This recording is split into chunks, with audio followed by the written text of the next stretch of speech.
ইলিশ মানেই বাঙালির আবেগ, আর ইলিশ মানেই উৎসবের আনন্দ। আর সেই আনন্দের ভাগ আজ আমি আপনাদের সঙ্গে শেয়ার করব বরিশালের ঐতিহ্যবাহী স্বাদে ইলিশে দারুণ সুস্বাদু একটি রেসিপি নিয়ে। নমস্কার বন্ধুরা, আমি সম্পা রান্নাবান্নাতে আপনাদের সবাইকে সুস্বাগতম।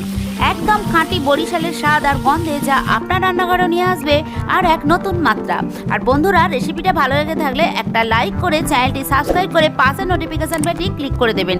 আমি যখনও নতুন কোনো রেসিপির আপলোড করব তার নোটিফিকেশান যেন সবার আগে আপনার কাছেই পৌঁছে যায়। তাহলে বন্ধুরা, আর দেরি না করে চলুন এই বরিশালের কায়দায় এই দারুণ সুস্বাদু ইলিশের রেসিপিটা কীভাবে বানানো যায় শুরু করা যাক।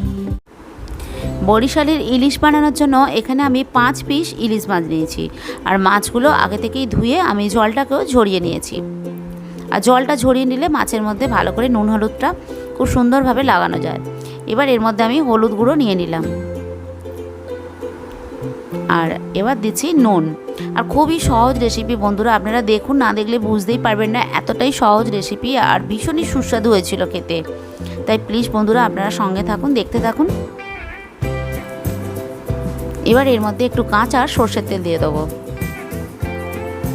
খুব বেশি দেওয়ার দরকার নেই, অল্প একটু কাঁচা সর্ষের তেল দিলে কিন্তু স্বাদটাও ভালো হবে। কারণ যেহেতু মাছটা কাঁচা আমি রান্না করব না, হালকা করে ভাজতে হবে, সেই জন্য অল্প একটু সর্ষের তেল দিয়ে দিলাম। এবার সুন্দর করে এপিট ওপিট করে মাছের মধ্যে নুন হলুদ তেলটাকে ভালো করে মাখিয়ে নিচ্ছি। দারুণ সুস্বাদু হয়েছিল, মানে এতটাই ভালো লেগেছিলো। এর সঙ্গে আর অন্য কিছু রান্না ভালোই লাগবে না, মানে এটা দিয়েই পুরো ভাতটা খাওয়া হয়ে যাবে। আর বর্ষাকালে ইলিশ মাছের স্বাদ কিন্তু বেশি ভালো হয়, তাই না? অন্য সময় ইলিশ মাছের চেয়ে কিন্তু বর্ষার ইলিশের স্বাদ কিন্তু একেবারেই অন্যরকম, মানে যেটা দারুণ সুস্বাদু হয়, ভাষায় বলা যাবে না, এতটাই টেস্ট। তা আপনারা অবশ্যই একবার বাড়িতে বানাবেন বন্ধুরা। তো এটাকে আমি 10 মিনিট ম্যারিনেট করে রেখে দেবো। এভাবেই মশলা মাখানো হয়ে গেছে, এবার সাইড করে রেখে দিলাম। এবার এখানে আমি নারকেলের দুধ বানিয়েছি, সেটা আপনাদের দেখাই। দেখুন, মিক্সার জারে আমি একটা নারকেলের অর্ধেক মালাটাকে কুড়িয়ে একটু গরম জল দিয়ে মিক্সিতে এভাবে ঘুরিয়ে আমি দুধটাকে বের করে নিয়েছি। আর নারকেল কোড়াটা আর আপনাদের দেখাইনি, নারকেল কোড়া তো আমরা সকলেই করতে পারি, তাই না? ভিডিওটা বড় হয়ে যাবে, সেই জন্য বন্ধুরা আর দেখাইনি। এবার এই দুধটাকে কিন্তু ছেঁকে নিতে হবে। এই ওপরের যে নারকেলের যে আঁশটা আছে এটাকে কিন্তু ফেলে দিতে হবে। এটা দিলে গ্রেভিতে রান্নাটা কিন্তু ভালো হবে না, আর মুখে পড়বে, খেতে ভালো লাগবে না। তাই জন্য এটাকে চিপে চিপে যতটা দুধ বের করা যায় এই নারকেলের ওপরের অংশটাকে আমি সরিয়ে দেবো, মানে এটা অন্য কাজেও লাগতে পারে। তো দেখুন, আমি এটাকে সাইড করে রেখে দিয়েছি। এবার এখানে নিয়েছি টক দই। এখানে আমি 4 চামচ টক দই নিয়েছিলাম, সেটাকে জলটাকে ঝরিয়ে নিয়েছি একটা ছাঁকনির মধ্যে। আর এতটা পরিমাণে এসছে এই 4 চামচ দই থেকে। তো যাই হোক, দইটাকে আমি সুন্দর করে জল ঝরিয়ে ফেটিয়ে নিয়েছি। এবার এর মধ্যে হলুদ গুঁড়ো নিয়ে নিলাম। এবার অল্প একটু কাশ্মীরি লঙ্কার গুঁড়ো দেবো, মানে শুধুমাত্র কালারের জন্য। এটা তো ঝাল হবে না, শুধুমাত্র একটা সুন্দর রঙের জন্য আমি এখানে দিলাম। আর যেহেতু টক দই আছে, স্বাদ ব্যালেন্সের জন্য সামান্য পরিমাণে একটু চিনি দিতেই হবে। তা দেখুন, আমি সামান্য পরিমাণ চিনি দিলাম। চিনিটা দিলে কিন্তু স্বাদটা ব্যালেন্স হবে, খেতে বেশ ভালো লাগবে গ্রেভিটা। তো টক দইয়ের সাথে ভালো করে মশলাটাকে আমি মিক্স করে রেখে দিলাম। এটাকেও আমি সাইড করে রেখে দেবো। রেসিপিটা কেমন লাগলো বন্ধুরা, আপনারা অবশ্যই কমেন্টের মাধ্যমে জানাবেন। আপনাদের কমেন্ট আমার পড়তে খুবই ভালো লাগে। এবার এখানে আমি কড়ার মধ্যে সর্ষের তেল আগে থেকেই গরম করতে দিয়ে দিয়েছি। আর ইলিশ মাছ তো সর্ষের তেল ছাড়া অসম্পূর্ণ, সর্ষের তেল দিয়েই কিন্তু স্বাদ বেশি ভালো হয়। এবার গ্যাসটাকে একদম কম রেখে মাছগুলো, আমি ম্যারিনেট করা মাছগুলো ভেজে নেবো। তবে ইলিশ মাছ খুব বেশি ভাজতে নেই, সেটা আমরা সকলেই জানি। হালকা একটু নাড়াচাড়া করে, মানে কাঁচা ভাবটা কেটে গেলেই হবে। তেলের মধ্যে, গরম তেলের মধ্যে দিয়েই এপিট ওপিট করে আমি এটাকে তুলে নেবো। আমার চ্যানেলে ইলিশ মাছের বিভিন্ন রেসিপি আমি শেয়ার করেছি, সেগুলো কাঁচা মাছ দিয়েই করেছি। কাঁচা মাছ দিয়ে ইলিশ মাছ রান্না করলে তার টেস্ট কিন্তু বেশি ভালো হয়। তবে এই রেসিপিটাতে একটু হালকা করে ভেজে নিতে হবে, তাই আমি একটু তেলের মধ্যে দিয়েই এটাকে সঙ্গে সঙ্গে তুলে নিচ্ছি। আর আমার কড়াটা খুবই ছোট, সেই জন্য আমি সবকটা মাছ একসাথে দিলাম না, তো দুটো দুটো করেই মাছগুলোকে ভেজে নেবো। দেখুন, আমার এই মাছটা ভাজা হয়ে গেছে। এবার এটাকে আমি তুলে নিচ্ছি। আর সবকটা মাছ এরকম হালকাভাবেই আমি ভেজে নেবো। আর আপনি যদি চ্যানেলটি এখনও সাবস্ক্রাইব না করে থাকেন, তাহলে বন্ধুরা প্লিজ চ্যানেলটি সাবস্ক্রাইব করে পাশের নোটিফিকেশান বেলটি ক্লিক করে নেবেন আমার পরের রেসিপির আপডেট পাওয়ার জন্য। ওই মাছ ভাজার তেলেই একটু কালো জিরে আর 2 কাঁচা লঙ্কা ফোড়ন দিয়ে দিলাম। আর ফোড়নটা একটু সুন্দর গন্ধ আসা পর্যন্ত একটু নাড়াচাড়া করে নিলাম। এবার এর মধ্যে পোস্ত আর 2 কাঁচা লঙ্কা বাটা আমি দিয়ে দিলাম।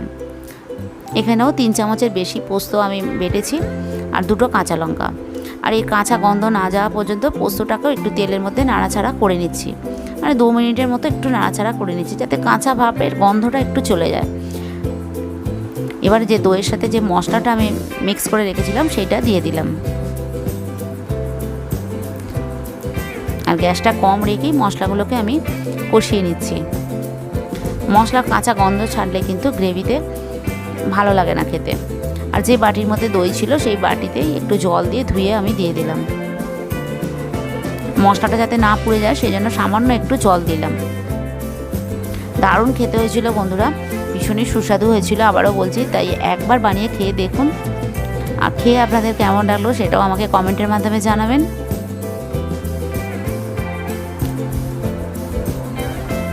তো দেখুন, এটা কালারটাও কিন্তু খুবই সুন্দর হয়েছে, খেতেও দারুণ সুস্বাদু হয়েছিল, আবারও বলছি দারুণ হয়েছিল বন্ধুরা। এরপর এখানে 1.5 চামচ আমি সর্ষে বাটা দিলাম। আমি হলুদ সর্ষেটাই নিয়েছি, তবে আপনারা চাইলে কালো হলুদ দুটো মিলিয়েও করতে পারেন কিংবা শুধু কালোও দিতে পারেন। তো হলুদ সর্ষেটা দিলে কালারটা ভালো হয়, সেই জন্য আমি এরকম দিলাম। তো আরও একটু জল দিয়ে দিলাম গ্রেভিটা ফোটাবো বলে। আর গ্রেভি কিন্তু পাতলা পাতলাই হবে এই রান্নাটাতে। এবার নারকেলের দুধটা আমি দিয়ে দিলাম। নারকেলের দুধের সাথে এটাকে ভালো করে ফুটিয়ে নিতে হবে, নারকেলের নাহলে একটা খাওয়ার সময় কাঁচা গন্ধ ছাড়বে নারকেলের দুধে, সেটা ভালো লাগবে না। তাই গ্রেভির সাথে ভালো করে ফুটিয়ে নিতে হবে। নারকেল বাটা নয়, দুধই কিন্তু বন্ধুরা অবশ্যই দেওয়ার চেষ্টা করবেন। এবার স্বাদ মতো নুন দিয়ে দিলাম। তা আপনারা দেখতেই পাচ্ছেন বন্ধুরা, কালারটা কিন্তু খুবই সুন্দর হয়েছে, একটা সুন্দর মিষ্টি বাসন্তী রং হয়েছে, খেতেও কিন্তু দারুণ টেস্টি হয়েছিল। একবার বানিয়ে খেয়ে দেখুন। ইলিশ মাছ তো আপনারা অনেক রকমভাবেই রান্না করে খেয়েছেন, কিন্তু এভাবেও একবার বানিয়ে খেয়ে দেখুন বন্ধুরা। এবার এটাকে ভালো করে ফুটিয়ে নেবো। মাছ না দিয়ে গ্রেভিটাকে কিন্তু ভালো করে জোর আঁচে আমি ফুটিয়ে নিচ্ছি। মাছ দিলেই কিন্তু মাছগুলো ভেঙে যাবে, যেহেতু ইলিশ মাছ নরম, তো ভেঙে যাওয়ার সম্ভাবনা থাকেই। তাই গ্রেভির কাঁচা গন্ধ মানে যাতে না ছাড়ে সেই জন্য এটাকে ভালো করে আমি 2 থেকে 3 মিনিট পর্যন্ত ফুটিয়ে নিয়েছি। আর দেখুন, দেখতেই পাচ্ছেন ফোটানোর পর গ্রেভিটা কিন্তু অনেকটাই কমে গেছে। আপনাদের তুলে দেখাচ্ছি, দেখুন গ্রেভিটা এরকম হয়েছে। ইলিশ মাছ কিন্তু একটু পাতলা পাতলা গ্রেভি থাকলেই খেতে ভালো লাগে, খুব বেশি ঘন গ্রেভি কিন্তু এই কাতলা মাছের মতো ভালো লাগে না। এবার এই ভেজে রাখা মাছগুলো দিয়ে দিলাম। মাছগুলো দিয়ে কিন্তু খুব বেশি ফোটানো যাবে না, তাহলে মাছগুলো ভেঙে ঘেঁটে একেবারে হয়ে যাবে। ইলিশ মাছ ভীষণই নরম হয়, সেটা তো আমরা সকলেই জানি। তো গ্রেভির সাথে খুব বেশি ফোটাটাই কিন্তু ভেঙে যাওয়ার সম্ভাবনা থাকবে। আর ওই মাছ ভাজার যে তেলটা ছিল প্লেটের মধ্যে ওটা দিয়ে দিলাম, তাতে কিন্তু টেস্ট বেশি ভালো হবে ওই মাছের তেলটা গ্রেভির মধ্যে দিলে। আর মাছগুলো আমি খুব বেশি খুন্তি দিয়ে এপিটোপিট করে উল্টাবো না, এই গ্রেভিটাকেই দেখুন আমি ওপর দিয়ে দিচ্ছি, মানে গ্রেভিটা একটু মাছের মধ্যে চলে গেলেই হবে, তাতেও কিন্তু খেতে ভালো লাগবে। ইলিশ মাছ যেভাবেই রান্না করি না কিন্তু এর স্বাদ কিন্তু অসাধারণ হয়, তাই না বন্ধুরা? ভিডিওটা কেমন লাগলো আপনারা কমেন্টের মাধ্যমে জানাবেন, আর প্লিজ একটা লাইক করবেন, আর চ্যানেলটি অবশ্যই সাবস্ক্রাইব করে দেবেন। এবার গ্যাসটাকে অফ করে দিলাম। ওপর থেকে একটা আমি লাল কাঁচা লঙ্কা দিয়ে দিলাম। এবার 30 সেকেন্ড একটু স্ট্যান্ডিং টাইমে এটাকে আমি দিয়ে দিলাম। এবার 30 সেকেন্ড পর আমি আপনাদের দেখাচ্ছি বন্ধুরা, দেখুন কালারটা কি সুন্দর হয়েছে। এবার রান্নাটা আমার একদম রেডি। এবার আমি এটা নামিয়ে সার্ভ করব।